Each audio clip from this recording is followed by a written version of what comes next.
An infrastructure bill passed by Congress means good news for Mountain Metro Transit in Colorado Springs. Today, the Federal Transit Authority announced how much more money cities and states can expect to receive as part of the legislation. News 5's Andy Cohen is joining us live tonight from the Voyager transfer station in the Springs. He's taking a look at how that money will help our local bus system. Andy.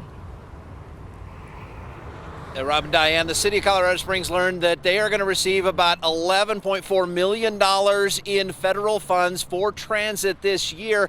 That's a pretty big jump considering that last year that federal money only amounted to around $9 million. And the transit director told me they're planning to use that extra money to buy some more buses and expand service.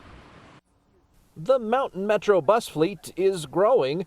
These new buses will be in service soon, replacing some worn-out ones, but the increase in federal spending announced today as part of the president's infrastructure bill will mean even more new buses coming to the city. So as we add new service, we're going to need more buses to increase our fleet, as well as have ongoing operations and maintenance costs. And this additional funding will enable us to do that.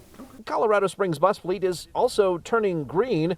These all-electric buses were bought with money the state received in a settlement with Volkswagen.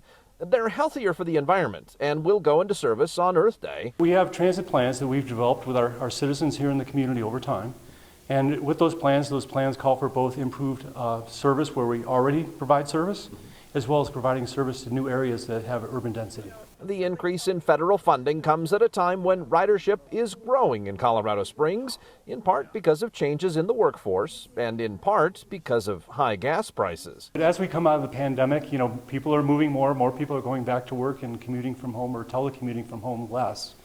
So as that continues to change, and you're right, I think gas prices are really making a difference and people are starting to look at other options.